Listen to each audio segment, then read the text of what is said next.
La Sociedad Dominica de Medios de Comunicación, Sodomco, presenta A Pensar Más con Rosa María Palacios.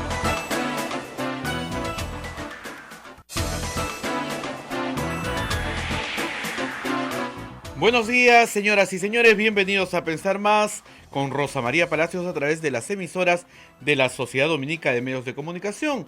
En Lima estamos a través de Radio Santa Rosa, Chimbote, Radio Santo Domingo, RSD, Arequipa, Radio San Martín, Cusco, Radio Veritas, Ucayali, Radio Cepagua, La Convención, Radio Quillabamba, Puerto Maldonado, Radio Madre de Dios. También se unen a nuestra señal Huánuco a través de Radio Huánuco, Ayacucho, Radio La Voz de Ayacucho, Puno, Radio Pública, Ancash, Radio Moro, Huancayo, Radio Cumbres, la radio del Arzobispado, Satipo, Radio Milenio, Abancay, Radio Estación Solar, Yurimaguas, Radio Oriente, Chota, Radio Los Ángeles, Apumaquisterio, AM Tagua nos pone en todo el Perú y el mundo a través de los podcasts y nos pueden escuchar a través de nuestra página web. Rosa María, muy buenos días y felices Pascuas. Muy buenos días, feliz Pascua para todos nuestros oyentes, no solamente en el Perú, sino en el mundo entero. Se abre un tiempo pascual. No solamente Son 50 días. Exactamente, no solamente es ayer, es hasta el día de Pentecostés, así que tienen bastante tiempo para vivir la Pascua debidamente. Sin embargo, como ustedes saben, la Semana Santa para los peruanos ha sido bastante complicada por las noticias que hemos tenido que afrontar. El pasado miércoles estuvimos aquí despidiendo la semana con Monseñor Castillo, arzobispo de Lima, que venía para hablar de la Semana Santa. Sin embargo, tuvimos que dedicar casi todo el programa a hablar de, en ese momento, la situación de Alan García, que en ese momento, hasta las 9 de la mañana, se encontraba todavía luchando, digamos, por su vida en el Hospital Casimiro Ulloa, o más bien con los médicos luchando por salvarle la vida, cosa que era a esas alturas imposible, dado que había utilizado una pistola para pegarse un tiro en la sien. Salir de eso es muy difícil, y finalmente cumplió su propósito. Murió, fue declarado muerto después de las 10 de la mañana. Aun cuando muchos colegas insisten en decir que ya estaba muerto, yo insisto en un principio básico del periodismo. Los periodistas no somos médicos y no declaramos la muerte de nadie. La muerte la declaran los médicos que están trabajando en restituir, ¿no es cierto?, hasta donde sea posible la salud de una persona. En este caso no se pudo. También hay que decir que es falso que lo trataron de mantener con vida para continuar un allanamiento que era ilegal. Eso es absolutamente falso. El allanamiento se detuvo porque tenía que entrar criminalística justamente para hacer la investigación de lo que ahí había ocurrido. Y recién a las 12 del día se continúa con el allanamiento, que trató de ser físicamente impedido por los abogados de Alan García, que casi se agarran a golpes con los fiscales y la policía. Entonces no es verdad que lo han mantenido vivo para seguir el allanamiento, porque no se puede hacer allanamiento de una persona muerta. Eso es completamente falso. No sé dónde han estudiado Derecho, no conozco los títulos que los preceden, pero eso es absolutamente falso. Además, reitero, el allanamiento continuó luego de que criminalística se retirara y comprobara pues cómo habían sido los hechos. Hechos que han sido ya plenamente demostrados con la presencia de Alan García anoche en la escalera de su casa, en unas imágenes que toma la misma fiscalía y donde se ve con toda claridad que Alan García tiene una pistola en la mano, ¿no es cierto?, que desenfunda en el momento en que sube las escaleras. Eso es lo que sabemos. Como ustedes conocerán, la policía no entra a una casa sin filmarlo todo, justamente para que luego no se alegue que hubieron maltratos o que hubo algún tipo de lucha o forcejeo, etc. Vistas las cosas, creo que lo que parecía una imprudencia en un primer minuto, es decir, que una persona que va a ser detenida no sea reducida de inmediato, que debería serlo así, pues parece que no había otra opción a que se dejaran hacer las cosas como se han hecho, porque si Alan García era forzado, digamos, a una detención, hubiera disparado contra la policía.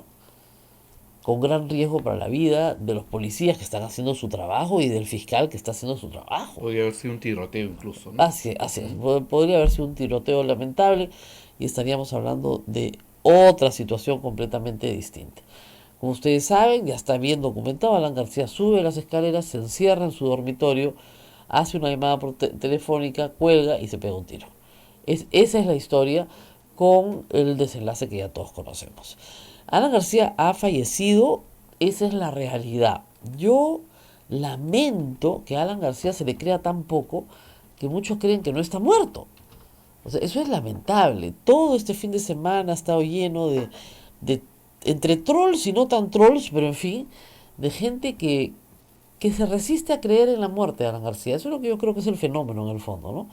Que no pueden entenderlo. Entonces, como no pueden entenderlo, tiene que estar vivo. Y está vivo y la prensa lo oculta, o alguna especie de conspiración maligna, ¿no?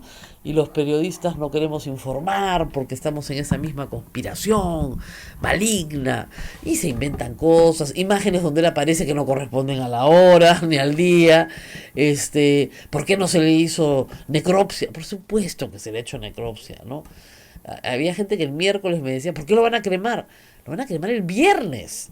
O sea, no hay ningún problema con la cremación 3 días después y después de efectuar la necropsia y cuando la causa de la muerte es indubitable. Y lo peor de todo, es que se han tomado fotografías, ¿no es cierto?, del cadáver de Alan García que han circulado profusamente a través del WhatsApp. Francamente es un asco. Yo he bloqueado todas esas cuentas en Twitter, con muchísimo gusto lo haría. Yo no creo que a nadie le gustaría que a su familiar lo fotografíen y lo viralicen por todas partes para que todo el mundo lo vea. Es francamente espantoso. Entonces, bueno, esas fueron las primeras reacciones un poco salvajes, ¿no?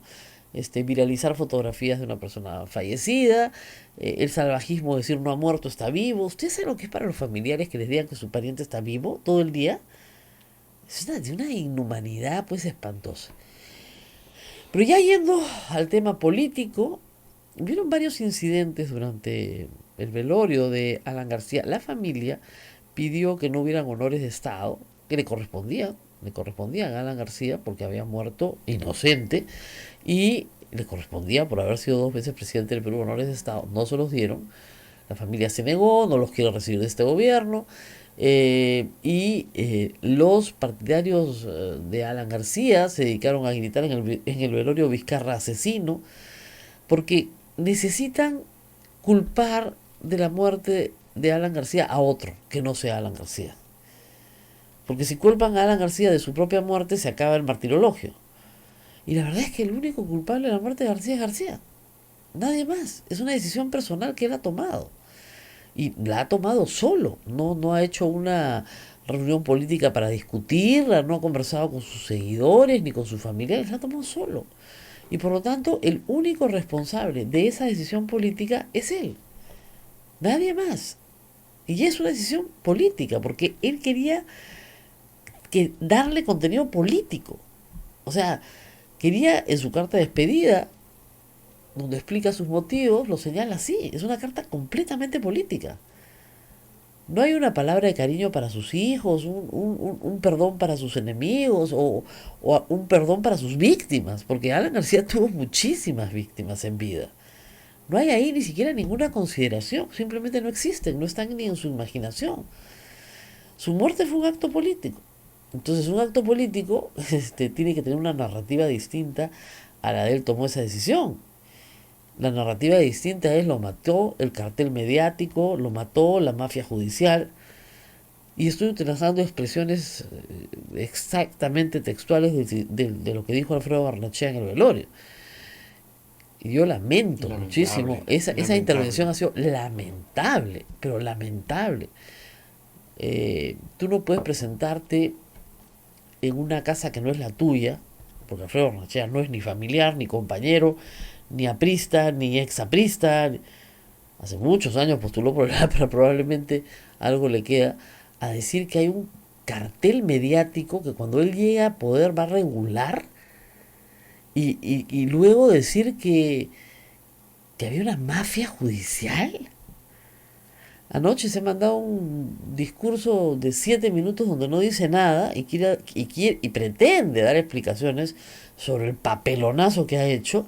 Y las explicaciones están plagadas de mentiras, pero plagadas de mentiras. Por ejemplo, decir que ningún funcionario de Odebrecht ha estado preso es completamente falso. Cosas así, entonces ni siquiera está informado.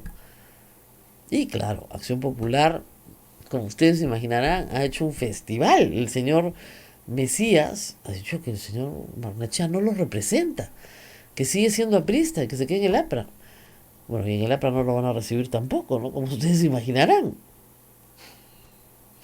Tremendo. ¿Qué tal metía pata? Vitocho ha dicho que lo acompañó, pero él no... Es mi amigo, pero no sé no nada. sé nada de lo No que... sé nada, claro. Pues se debe haber pensado, ¿qué le pasó? Estuvo embargado por la emoción, comenzó a hablar disparates. No. Mal también que la familia no admitiera que Ollanthumala les diera el pésame. Pero bueno, esas son decisiones familiares, ¿no? Uno en esos momentos tiene mucha rabia, mucha cólera, está muy molesto, tienen todo el derecho y además porque ellos señalaron claramente desde el principio que era un velorio privado. No era un velorio, era para sus amigos, sus compañeros y su familia, no para hacer gestos políticos. Pero en todo caso fue, ¿no? Y hay que decir una cosa, los apristas culpan al gobierno de Humala de una gran persecución. Creo que es una lectura poco justa, ¿no? Es quien inventó la reelección conyugal y la pareja presidencial y lo repitió hasta donde pudo y hasta el cansancio. El que le indilgó crímenes, el que aplaudió su prisión, fue Alan García. Fue más o menos al revés. Nadie tiene la culpa de que una comisión del Congreso le descubriera los indultos, o les descubriera los colegios emblemáticos, o les descubriera un desbalance patrimonial que solo pudo arreglarlo utilizando Edmundo Peláez. Nadie tiene la culpa de eso, salvo Alan García. Entonces, al final de cuentas, pudieron haber recibido a Ollanthumala y pedirle disculpas por todas las molestias causadas, ¿no? Que no han sido pocas. Como reitero, yo he visto muchos homenajes este fin de semana, pero nadie ha hablado de las víctimas de Alan García. Políticas, sociales, que no son pocas. En su primer gobierno, 1 millón de peruanos tuvieron que salir del Perú. 1 millón de peruanos, muchos de ellos me escuchan esta mañana. Están en el extranjero escuchando. ¿No? Exactamente, muchos de ellos me escuchan esta mañana, no había una palabra para ellos. Nunca. Y se fueron del Perú no porque tenían que pedir asilo por alguna razón, no, se fueron del Perú porque no había ninguna esperanza para ellos de mejorar sus condiciones de vida. Y se fueron por el mundo entero, a Europa muchos, a Estados Unidos muchísimos también. Ni una palabra. ¿Alguna palabra para los deudos de las personas que murieron en los penales en el año 86? ¿Alguna palabra para los fusilados en Lurigancho, de los cuales nunca más volvió a hablar?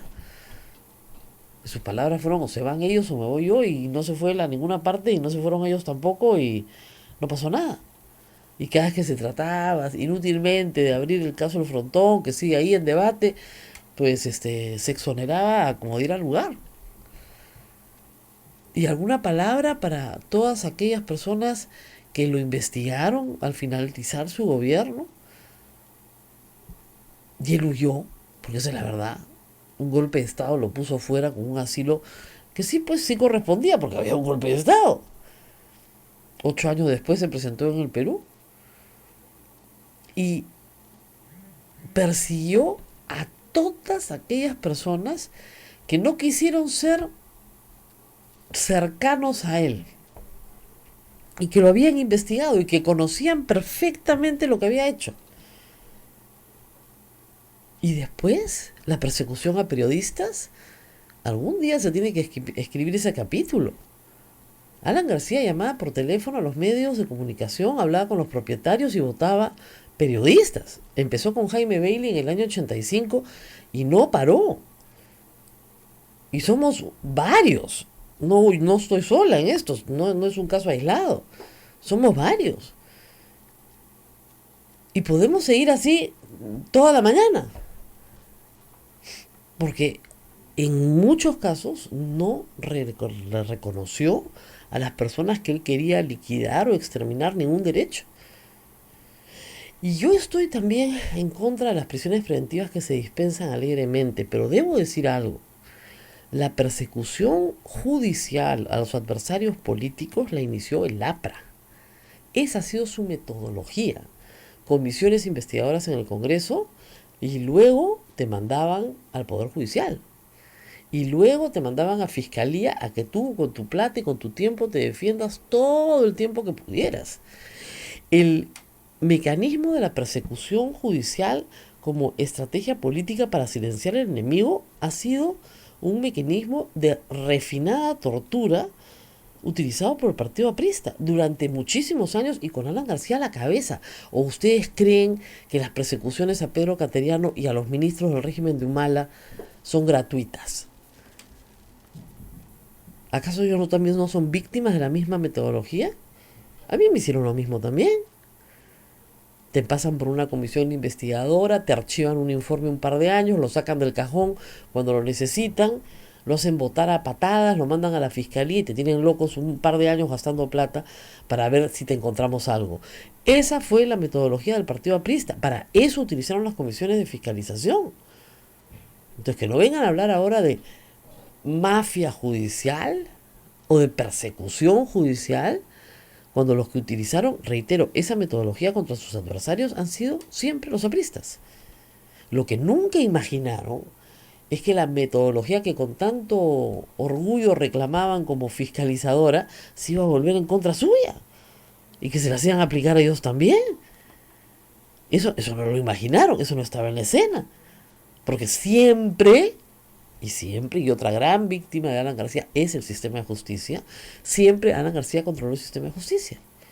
Lo controló en 1991, lo controló cuando regresó y lo ha controlado a lo largo de todo este siglo. Hasta hace 2 años, cuando perdió las elecciones y se dio cuenta que ya no controlaba nada, que ya no tenía el beneficio ante juicio de los 5 años posteriores a dejar el mandato judicial. Entonces ahí sí tenía que enfrentar las cosas que no quería enfrentar y que nunca quiso enfrentar. Ni una palabra para sus víctimas. Cuando regresó al Perú, en 2001 dijo que los perdonaba a todos. Los perdona. Hay 1 millón de peruanos viviendo afuera. ¿Cómo que los perdono a todos? Les pido su perdón, tendría que haber sido. Pero nunca pidió perdón. Nos están escribiendo mucho de fuera, Rosa María, y nos dice mucha gente que este fin de semana tuvo que explicar a sus hijos que justamente ellos salieron del país porque el señor que se había matado los había prácticamente obligado a salir del país. No había otra alternativa. O sea, a veces es difícil para la gente joven entender cómo se vivió en los 80 en el Perú. Pero cuando no tienes trabajo y no tienes qué comer, cuando los precios son imposibles, cuando la inestabilidad es absoluta, cuando la inseguridad tienes el terrorismo en las calles, lo único que puedes hacer es irte. Y reitero, 1 millón de peruanos se fueron en ese quinquenio. Cierto es que en otros periodos también ha salido muchísima gente del Perú. No es el único periodo en el que salió gente del Perú. Pero fue la primera gran oleada de inmigración peruana al extranjero. Entonces, yo reitero, el único culpable de la muerte de Alan García es Alan García, que no ha tenido un poquitito de compasión por sus víctimas, que no ha tenido compasión tampoco por su partido al que deja huérfano, ni tampoco por sus familiares a quienes abandona. Me dio mucha pena la mamá, porque Sí. creo que la más afectada siempre cuando muere un hijo es la madre. Que ya ha enterrado a todos sus hijos. Qué Así duro es. debe ser para una madre enterrar a todos sus hijos, ¿no? Pero en realidad su muerte, que como reitero, ha sido un acto político, así lo ha querido él, termina siendo de su absoluta responsabilidad. De su absoluta responsabilidad. Vamos a hablar hoy día también de la prisión preventiva un rato, porque tengo que explicar algunas cosas que creo que no se han entendido bien en el caso de Pedro Pablo Kuczynski. Regresamos con eso Sí, después de la pausa, después de la son pausa. 8:20 y vamos a tener también una conversación con Pedro Cateriano. Volvemos.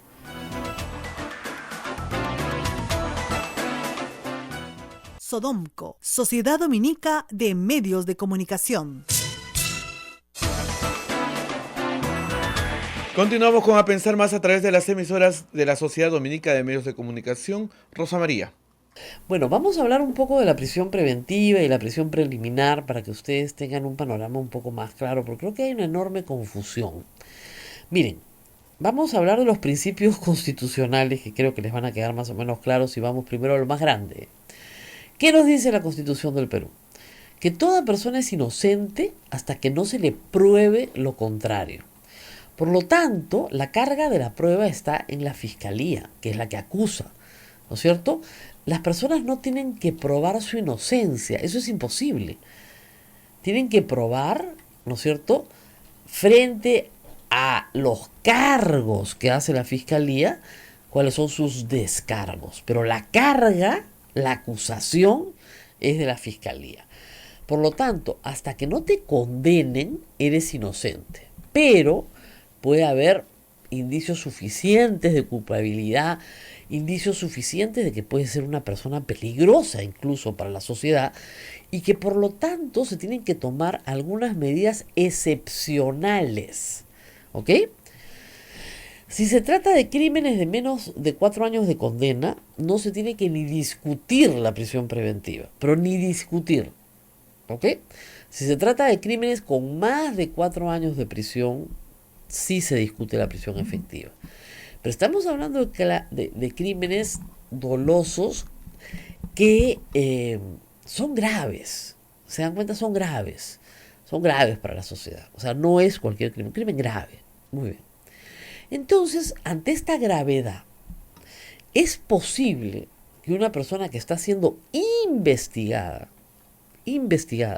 preliminarmente, oculte pruebas, destruya pruebas, extorsione, ¿no es cierto?, coaccione, en fin, cometa otros delitos conexos para ocultar su delito primigenio.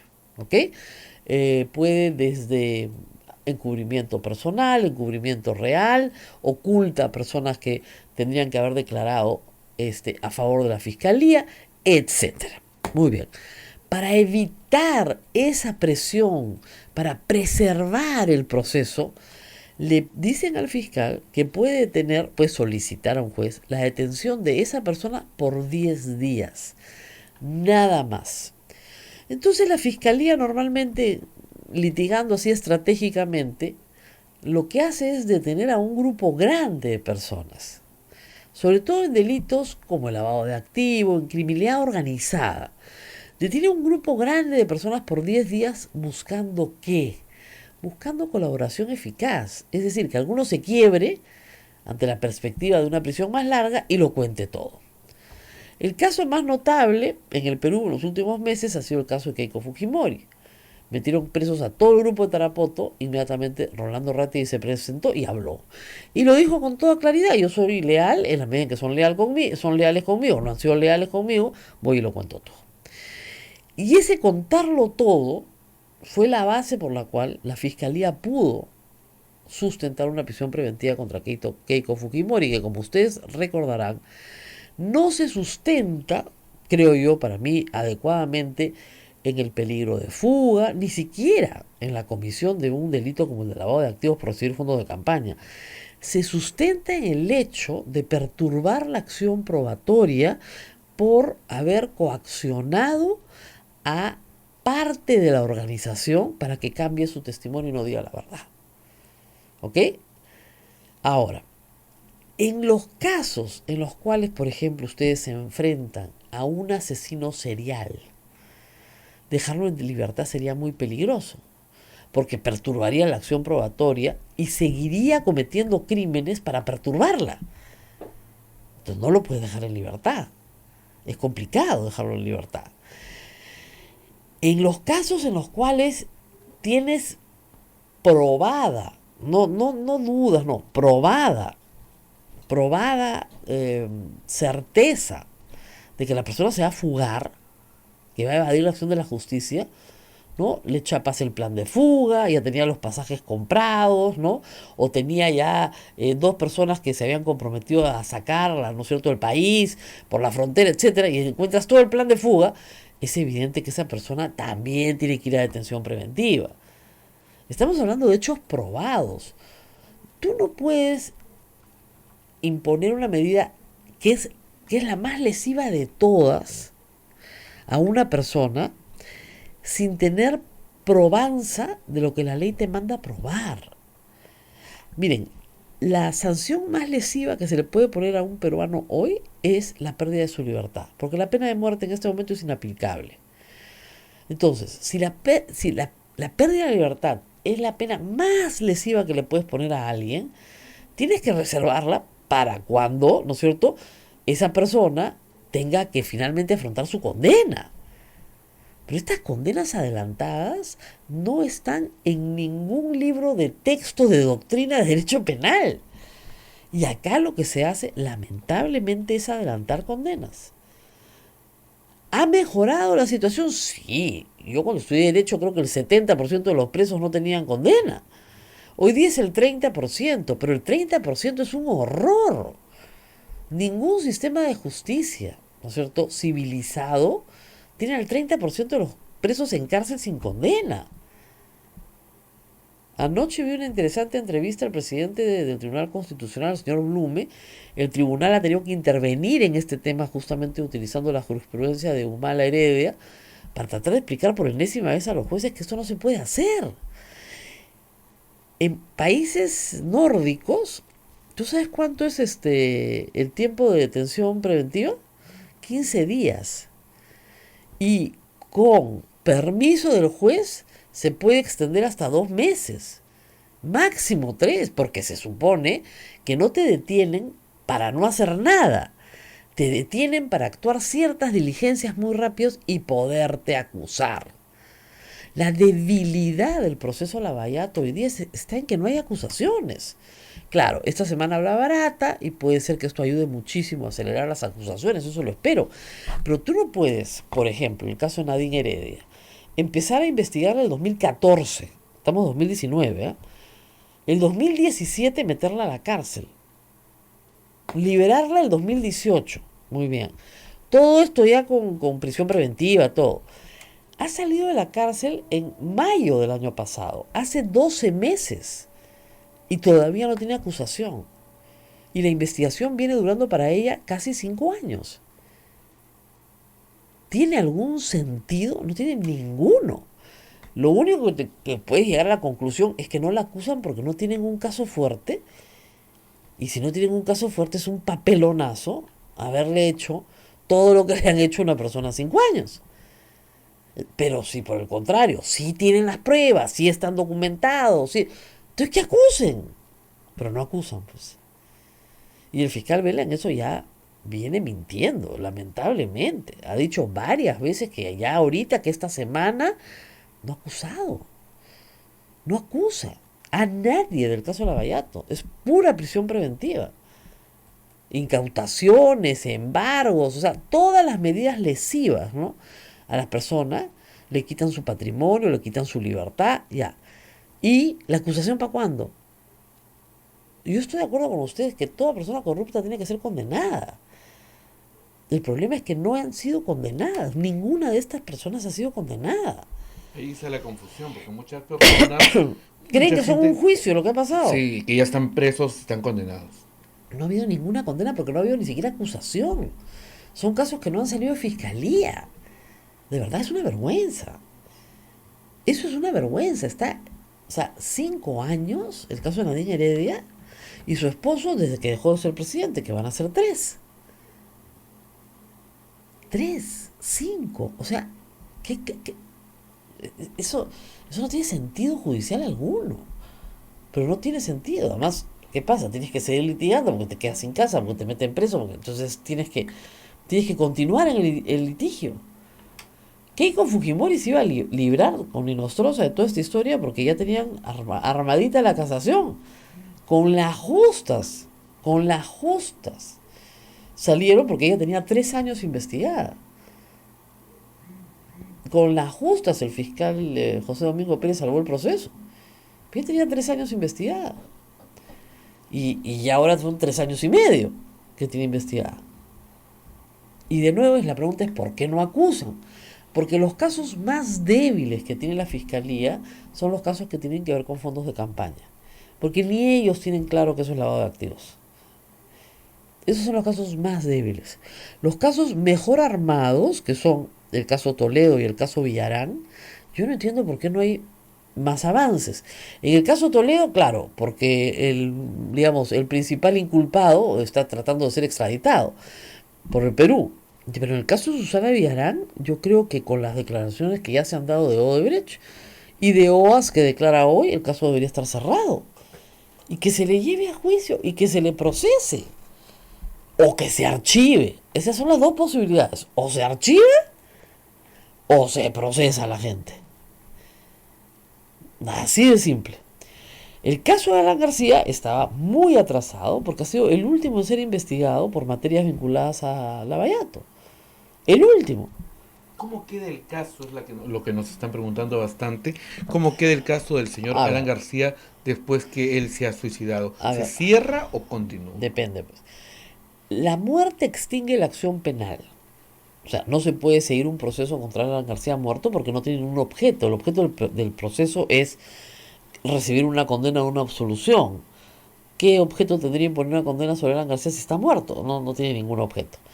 Pero, y esto tiene que quedar bien claro, los hechos comprometen a un universo de personas que conforman, según la Fiscalía, una organización criminal. El proceso sigue para los Nava, para los Atala, para otros cómplices. El día que pretendían detener a Alan García, habían 8 personas más, Enrique Cornejo, etc. Estas personas, junto con Barata, van a contar una serie de hechos que tendrán que ser corroborados unos por otros. Muy bien.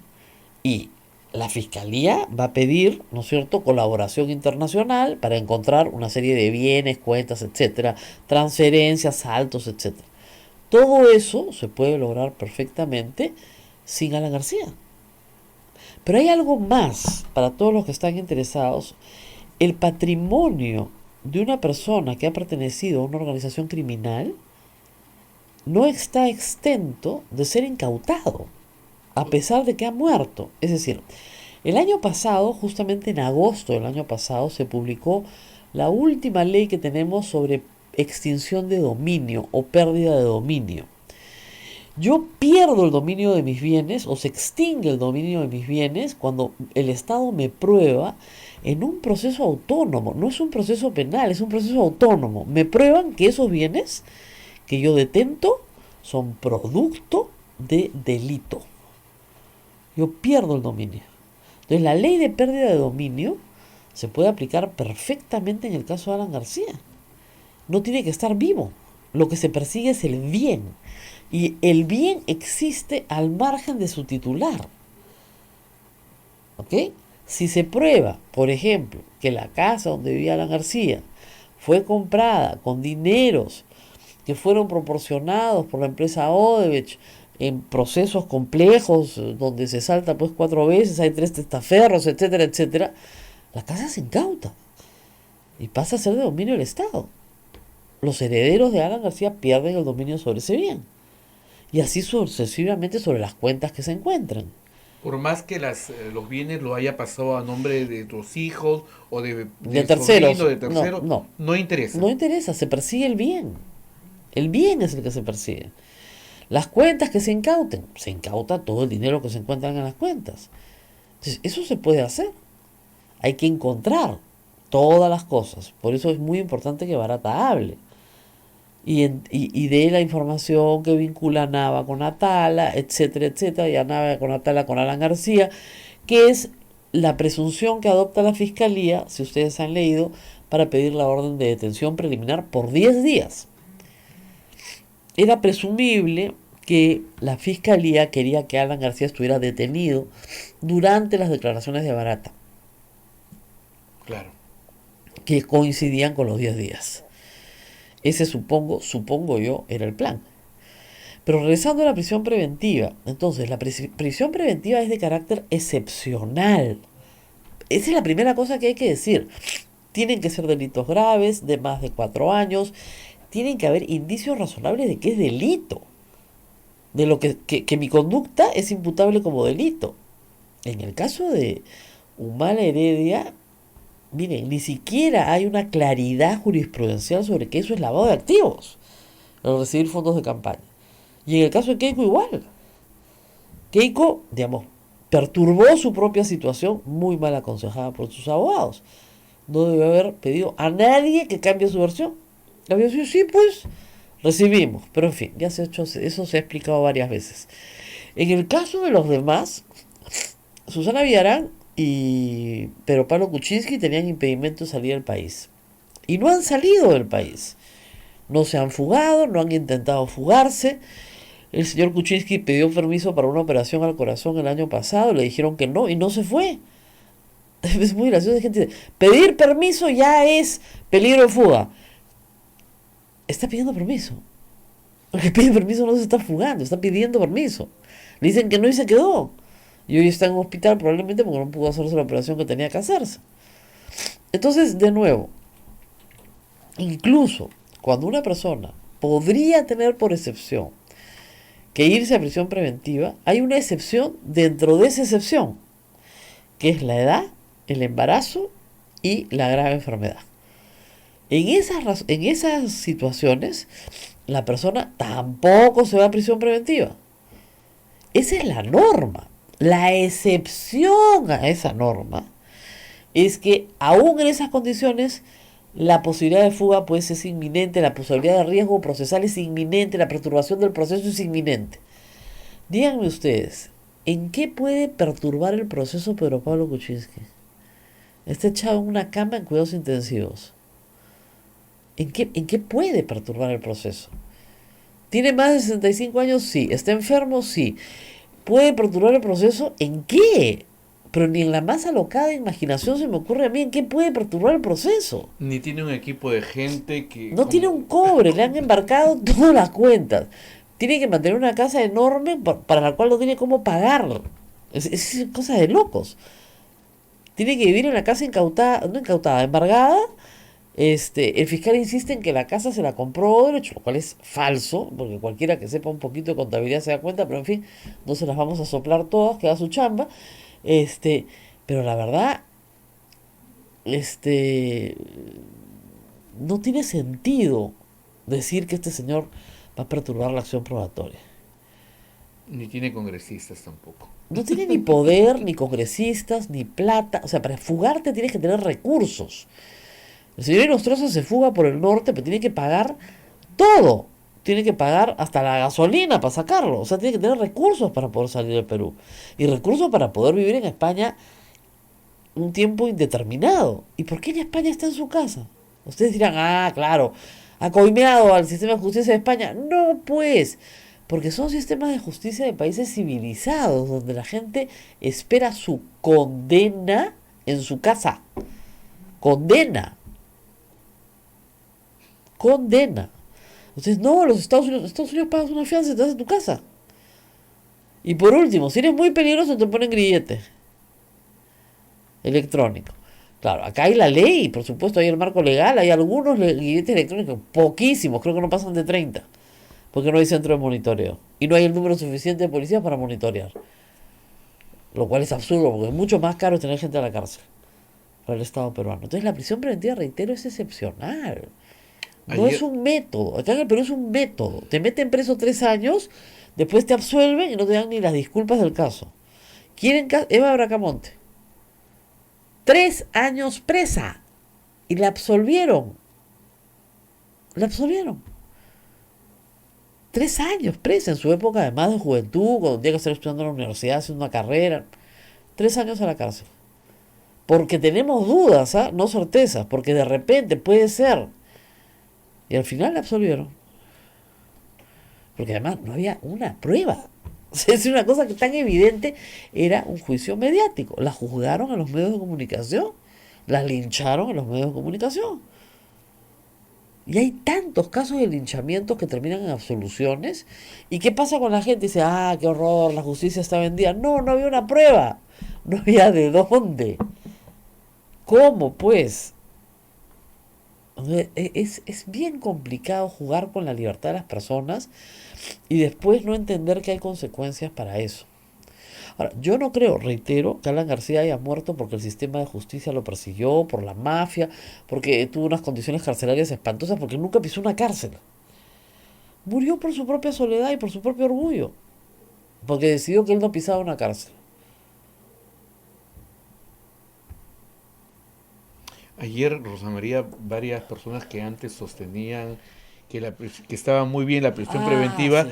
ayer he escuchado No, no, de terror. sorprendido que siempre Todos, dijeron, todos los que me insultaron en el caso Humala, que son legión, ¿ah? Y puedo hablar sobre todo de periodistas, ¿ah? así es. Periodistas, olvídense de los políticos, ya, de periodistas, que no saben ni leer el Código Penal, ni el Código Procesal Penal, que no entienden nada, diciéndome a mí, abogada Nadine Heredia, ¿no te acuerdas? Que es que yo trataba de explicar, no, esto es... Vale, yo lo dije en un programa, me lo hizo recordar Humala, que yo lo dije, miren, si se ajustara la ley, no irían presos. Pero ese no es el tema acá. Acá hay un juicio político, mediático. O sea, no tiene nada que ver con la ley. Y los mandaron 10 meses a la cárcel. Culpando a sus hijas. O sea, eso ya es de la bajeza que yo he visto. O sea, como sus hijas seguían un curso de inglés en Estados Unidos, ellos iban a fugar. Las pobres niñitas estaban estudiando fuera. Fueron al colegio. Vela fue al colegio de las niñas. O sea, a Humala le incautan la casa donde estaba tomando desayuno con sus hijos al día siguiente de haber salido de la cárcel. O sea, eso es crueldad. Y él lo aguantó, ¿ah? Con los aplausos de los coleguitas, porque sí. Y ahora que se dan cuenta, con el caso de Keiko Fujimori se dieron cuenta de verdad cuál era el problema con las donaciones de campaña, que no había base legal. Que la ley de lavado de activos, tal como está redactada hoy, los tipos penales no alcanzan. El mismo fiscal Vela y el fiscal José Domingo Pérez nos lo han reconocido acá. O sea, yo no dudo que la investigación no sea correcta en cuanto de dónde salieron los fondos, quiénes recibieron, cómo se pitufió. Todo eso es correcto. La pregunta ¿es delito o no es delito? Esa es toda la pregunta. Y probablemente no lo sea. Entonces, ahí sí, aplausos. La misma Keiko Fujimori aplaudió la prisión preventiva de Humala. Sí. Dijo que el Poder Judicial era independiente. Alan García igual. Todos aplaudieron la prisión preventiva de Humala. Les parecía estupendo. Y yo eso también lo dije. Este no es el estándar que se tiene que aplicar. Pero si es el que se va a aplicar a todos, ¿ah? A todos, boquesapo. Eso lo dije hace 2 años. Hace menos de 2 años, julio del 2017. Se va a aplicar para todos. Y claro, la fiscalía que no es corrupta, que cree en estas cosas, pues la está aplicando para todos. Si fuera corrupta, la aplicaría solo para algunos. Pero lo está aplicando para todos. Para todos los que aplaudieron. Por no tomarse la molestia de leer un ratito la ley. Porque lo que hay que hacer, cuando uno tiene dudas de algo, aférrese a la ley y aplique la solución que está en la ley. Que no se dio para este caso concreto, se dio años atrás. Y no le gusta la ley, ¿quién puede cambiar la ley? El Congreso de la República. Así funciona el Estado de Derecho. En un Estado de Derecho, la prisión preventiva no es como me puso alguien en Twitter el fin de semana. Bueno, pues ya que vayan pagando algo, ¿no? No, no, eso es un disparate. No, ese no es el sentido del sistema de justicia. La prisión preventiva no es para que vayas pagando algo. No, no es como unas cuotas que vas pagando por adelantado. Eso se llama prisión adelantada, sin juicio. Es muy grave y solo se puede imponer en casos graves. No se dispensa así como, ¿no? Cualquier cosa. Si tú aseguras que la persona, además siempre, siempre se busca la medida menos lesiva a la libertad. Entonces, si con un impedimento de salir del país basta para que la persona responda al proceso, perfecto. Si se necesita una medida un poco más severa, está el arresto domiciliario. Y si ya se necesita una muchísimo más severa, ahí recién llega la prisión preventiva. Acá, primero la prisión preventiva y después ya vemos. No, yo no, de verdad, los jueces no sé de dónde han estudiado derecho porque les encanta la prisión preventiva. Porque creen que si no aplican la prisión preventiva, los van a hacer puré en los medios de comunicación. Y se mueren de miedo. Como fue el caso de Humala. y ahora lo tienen que hacer en todos los casos. Entonces tenemos jueces caneros, pues. Eso es lo que pasa en el Perú. Ayer el presidente de la República también ha dicho que sean mesurados con la prisión preventiva. Ahora, pero cuando fue el caso de Ollantumala, reitero, todos aplaudieron. Y las condiciones carcelarias de Nadine Heredia, porque las de Humala no eran malas, porque estaba finalmente en la de Iroes. Para un soldado estar en un cuartel no es pues nada del otro mundo, ¿no? Pero te daban 2 botellitas de agua o 3 botellitas de agua todos los días para todos, por todo haber, durante 10 meses. Entonces, no. ¿O ustedes por qué creen que nunca más volvimos a ver a Nadine Heredia? ¿Porque salió muy bien de la cárcel? ¿Por qué no la hemos vuelto a ver? Desde el día que trataron de quitarle su casa. Se la quitaron, se la devolvieron. A mí eso es genial. Le quitaron la casa y obviamente apelaron y les devolvieron la casa, pues, porque ya estaba embargada. Pero ya vuelve a mudarte para que cualquier día vengan y te la quiten de nuevo. Con el trauma que eso representa para los niños y todo lo demás. Entonces, o sea, el daño que hace el sistema de justicia a veces es muy, muy profundo. Y no se dan cuenta. Lo que pasa es que yo entiendo que yo tengo una deformación profesional, entonces claro, para mí no es tan complejo entenderlo, pero para la mayoría de la gente que te lleve una citación, que te lleven a un juzgado, es aterrador. Así es. Para la mayoría de la gente es aterrador. Entonces tienen que tener mucho más cuidado. A veces por deformación profesional los fiscales y los jueces no entienden lo aterrador y lo devastador que puede ser para otra persona este tipo de cosas. Sobre todo para personas que no están en el mundo público, no están en la política, no los familiares, que son los que más sufren en estos casos. Han estado en un tour los familiares justamente de medios de comunicación, los familiares de Pedro Pablo Kuczynski tratando de explicar esto, ¿no? Y han habido también informaciones falsas, hay que decirlo, ¿no? Nadie enmarrocó en la cama a Pedro Pablo Kuczynski, eso es absolutamente falso. El Viernes Santo se decía que lo habían enmarrocado, eso es falso. Está en cuidados intensivos, saldrá en el momento en que ya se sienta mejor, tienen que controlarle el corazón, ya le hicieron un cateterismo, eso no me encanta. Se va a escapar con un cateterismo, o sea, a ver, ¿qué cosa es el cateterismo? Te meten por alguna vena, la femoral se usa bastante en la pierna, un catéter con una cámara de televisión que recorre todas tus arterias. Una cámara microscópica, pues, no la cámara esa, pues no te va a entrar por la femoral, ya. Entonces, muy bien. Una vez que recorres, llegas casi hasta el corazón y vas viendo dónde están los bloqueos en las arterias. Y ahí donde hay bloqueo, tienes que normalmente poner un stent, es muy chiquitito para que te abra el bloqueo. Si te dejan las arterias cerradas, te da un infarto y te mueres. Entonces tienen que desbloquearte. Lo que yo entiendo es que le hicieron el cateterismo el día miércoles a Pedro Pablo Kuczynski y encontraron algunas cosas que no estaban bien y que necesitan otra intervención. No sabemos cuándo, ¿ok? Pero si lo meten a la cárcel no le pueden hacer, o sea, poner stents no es no es un paseo, porque además lo más complicado es el postoperatorio en ese tipo de intervenciones, porque tienes que hacer que la femoral cierre y no se cierra con aguja e hilo, se cierra con presión. Ah, qué loco, ¿no? A punta de dedo se cierra, con mucha presión sobre la herida. En 24 horas ya estás bien, ¿ya?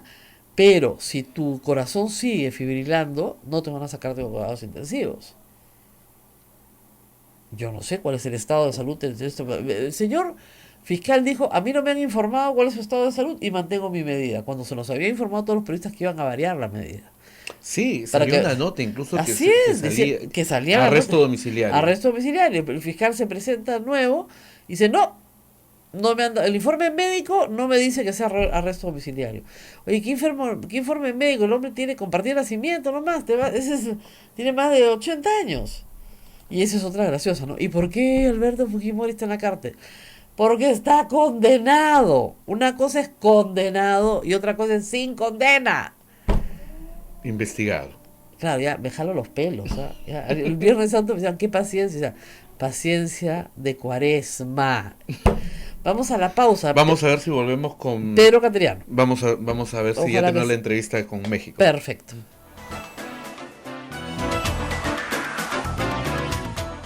Sodomco, Sociedad Dominica de Medios de Comunicación.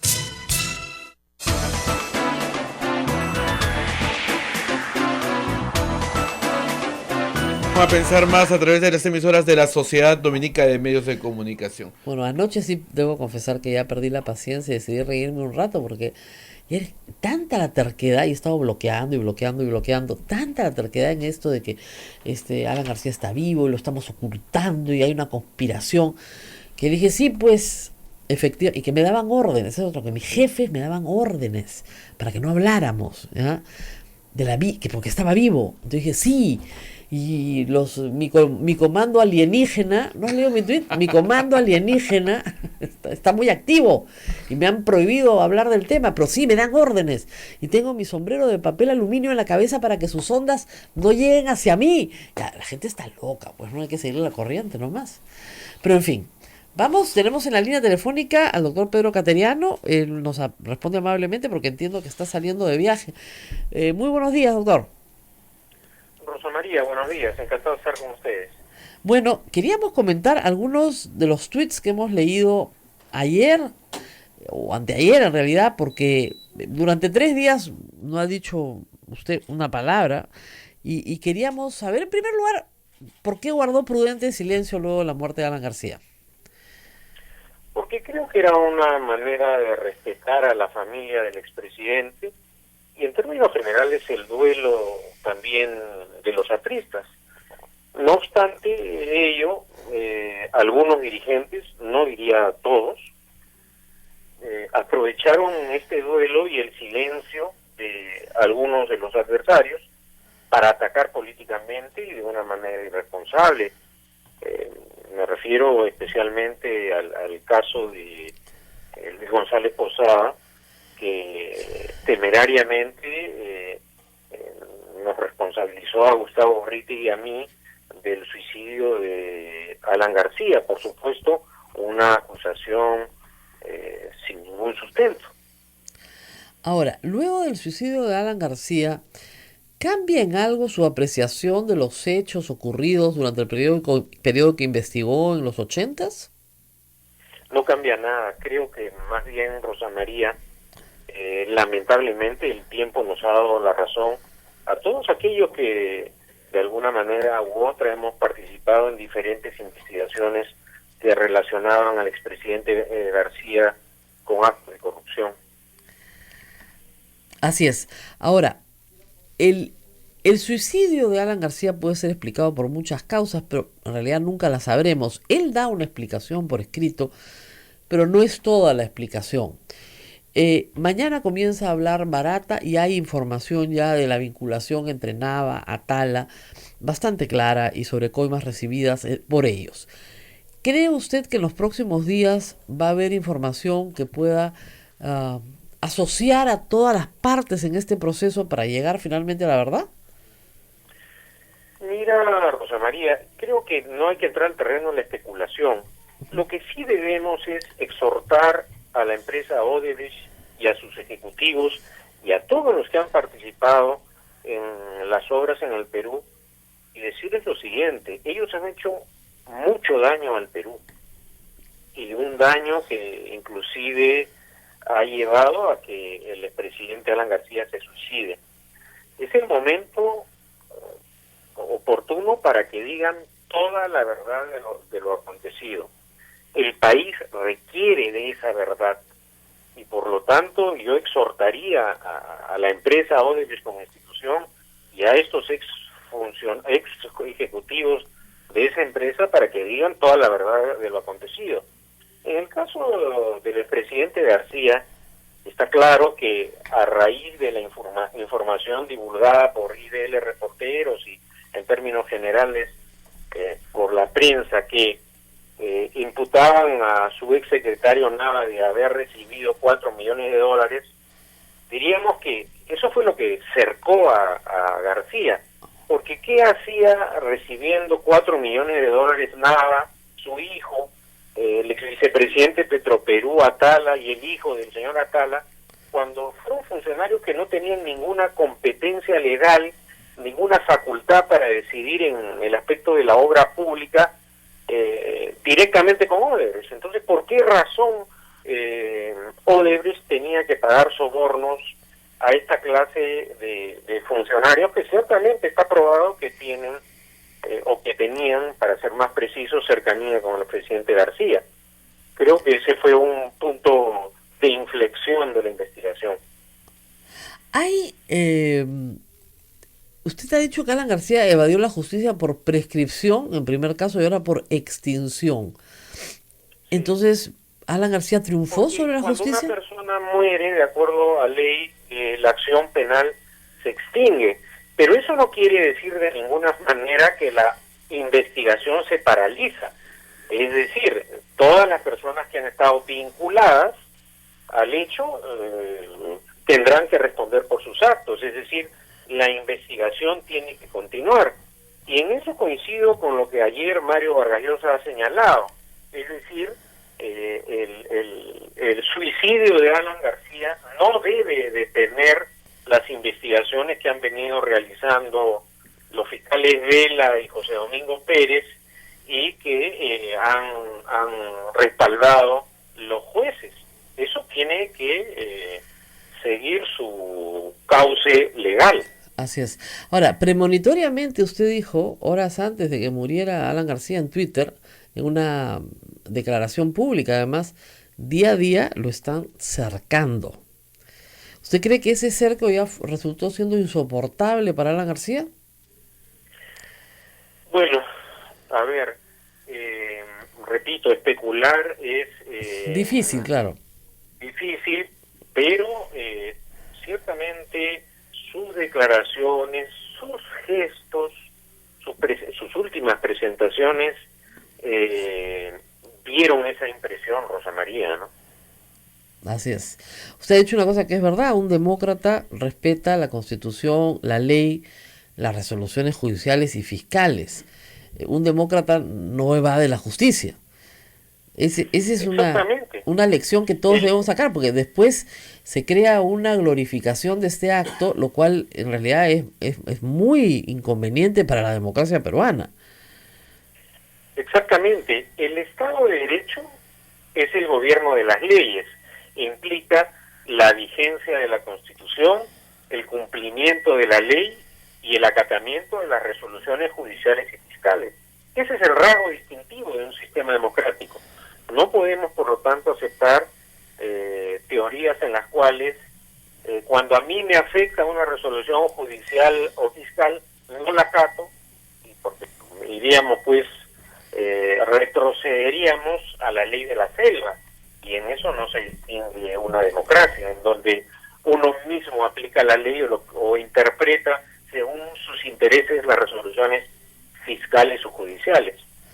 Ahora, hay que señalar algo más. En su nota de despedida, en sus declaraciones días anteriores, Alan García no tuvo una palabra de disculpa o de compasión a sus numerosas víctimas, que van desde los millones que tuvieron que dejar el Perú en la década de los 80 hasta personas perseguidas judicialmente por el APRA y por una metodología que ellos perfeccionaron y refinaron, que es utilizar el Congreso, las comisiones investigadoras y la Fiscalía para inventar causas que luego se caen, pero claro, tienen a la persona pues 2, 3, 4 años respondiendo a la justicia. Ese es su caso. Usted ha sido... Ya voy por el 7º año, Rosa María. 7º año. Resulta gracioso cuando los apristas acusan de persecución política cuando ellos, desde el Parlamento, han ejercido abusivamente sus poderes para perseguir a personas que ciertamente no hemos cometido ningún delito. Para los apristas, las acciones de control de la Contraloría no tienen ningún valor. Las resoluciones de la Fiscalía de archivamiento de casos tampoco, porque ellos reabren las acusaciones o tramitan acusaciones constitucionales. Es decir, ellos tratan en este momento de alegar persecución política contra Alan García, pero ¿qué persecución política podía dirigirse contra Alan García cuando él tenía el apoyo del Congreso? Porque la señora Keiko Fujimori, no solo en este Congreso donde tiene el control absoluto, sino en el anterior, también apoyó y bloqueó las investigaciones contra Alan García. Más bien han sido ellos los que desde el Parlamento han perseguido a sus adversarios. Y en ese sentido, hay que destacar, Rosa María, que todos los que enfrentan a la justicia, como los prófugos, Alejandro Toledo y Nostroza, todos alegan persecución política, todos los que han huido de la acción de la justicia. Acá lo que tiene que hacer cualquier funcionario público, si lo investiga, someterse al Ministerio Público y al Poder Judicial. Y eso es lo que yo he venido, por ejemplo, haciendo en los casi 3 años de gobierno que tiene este régimen. Ahora, ¿usted cree que cambiarán después de esto? Yo creo que no van a cambiar. Me da la impresión que las declaraciones, los gestos políticos de estos 3 días que duró el entierro de Alan García han dado cuenta que, bueno, claro, es comprensible en un momento de dolor que algunos pierdan el control o se excedan en el uso de la palabra, pero lamentablemente la impresión que dan es que ellos van a continuar en esa línea política. Sería una lástima, ¿no?, que no hayan aprendido nada. Porque el país requiere un momento también para cambiar este contexto de enfrentamiento permanente, de obstrucción a la acción del gobierno. Es inaceptable que se haya gritado Vizcarra asesino, Vizcarra asesino. Es decir, esos gritos son una consigna política de amenaza al presidente de la República. Y creo que cualquier analista político con algo de olfato, al escuchar los gritos Vizcarra asesino, leían un mensaje directo de amenaza contra el presidente, cosa que es realmente inaceptable. Y de otro lado, las acusaciones contra Gustavo Gorriti y las falsas contra Gustavo Gorriti y a mí constituyen también amenazas. Gustavo Gorriti ha cumplido un rol capital en el proceso de investigación en el caso Lavajato. Por eso creo que no debe ser esto interpretado solo como una amenaza a Gustavo Gorriti, sino como una amenaza a la prensa en general.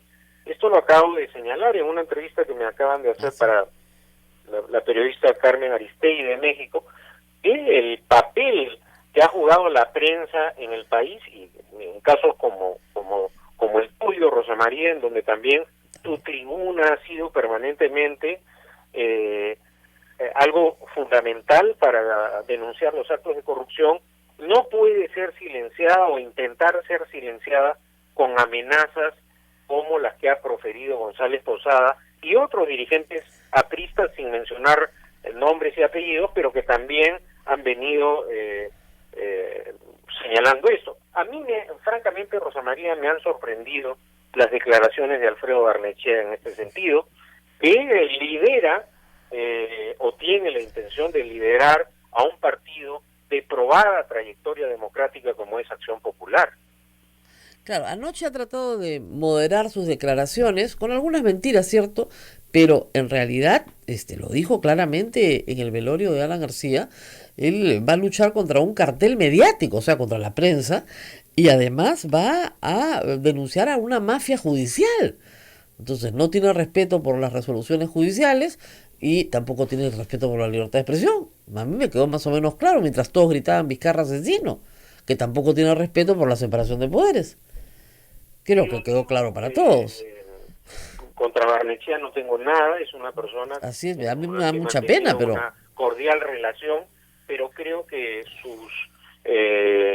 su intervención no solo fue inoportuna, sino que merece la condena de la ciudadanía, porque su argumentación ciertamente también es una amenaza a los medios de comunicación y a las autoridades, la Fiscalía y el Poder Judicial.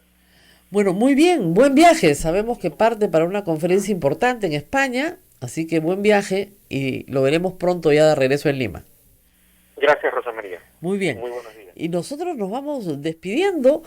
Tenemos ya imágenes muy temprano esta mañana del fiscal José Domingo Pérez partiendo hacia Brasil para recoger ya las declaraciones del señor Barata. Va a estar también el fiscal Vela. Hoy día iban a hablar algunos representantes de OAS, también iban a aprovechar el viaje para poder recoger esas declaraciones, pero mañana empiezan las declaraciones de Barata. Si se sigue la misma metodología que la vez pasada con los otros funcionarios de Odebrecht, es posible que tengamos declaraciones casi en tiempo real mañana durante todo el día. Pero recordemos que las declaraciones de Barata van a durar 4 días. Así que no es que todo lo va a decir en el primer minuto ni en el primer segundo, sino que van a ir obra por obra para ver en cuáles pagaron coimas, cómo las pagaron, a quiénes, etcétera. Y son bastantes casos los que se están llevando. Bastantes. Ayer se decía que como murió el señor García, tal vez el señor Barata lo limpie, lo esculpe. ¿Es posible? Yo te diría que es más bien al contrario. Ya no tiene ninguna obligación de callar. ¿Ya para qué? Al contrario. Pero eran muy amigos, eso es verdad, y yo sí creo, como dice Fola de Sao Paulo, que debe estar devastado, y las autoridades de Odebrecht también. Finalmente, todo el proceso que ellos iniciaron de corrupción ha traído abajo y ha llevado a la cárcel a varios presidentes en América Latina. O sea, Lula está preso, Temer está preso, en Brasil solamente, Martinelli en Panamá, o sea, digamos, han traído abajo, y sin mencionar pues ministros, autoridades, etcétera, diputados, senadores en toda América Latina. Pero esta es la primera vez que una persona que fue estrecha con ellos, que tuvo una relación estrecha con ellos, se suicida. En el marco de este caso, porque hay que entender que Alan García se suicida para evitar ser detenido en el marco del caso Odebrecht. Entonces sí, claro, pueden estar impresionados, sorprendidos, devastados, pero en el momento de decir la verdad tienen órdenes y la orden es decirlo todo.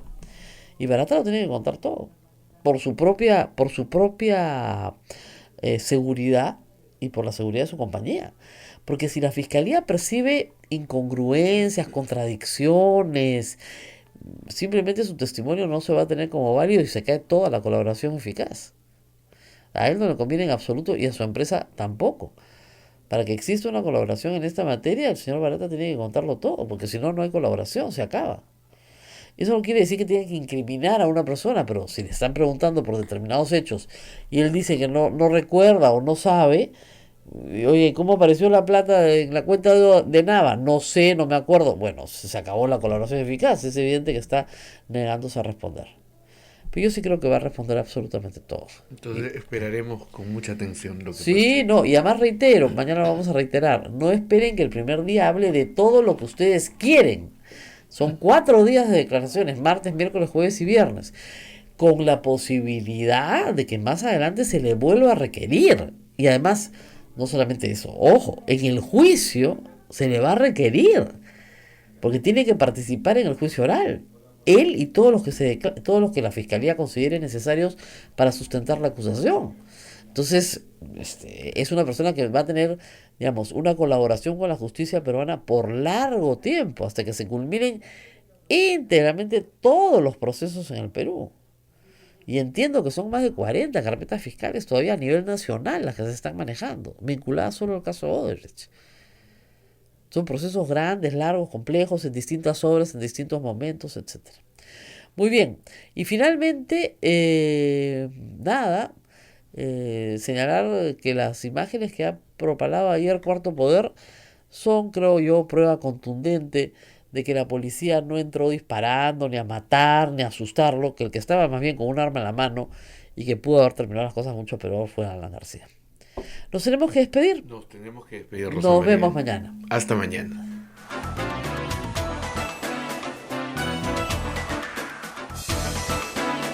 Hasta aquí, A Pensar Más con Rosa María Palacios.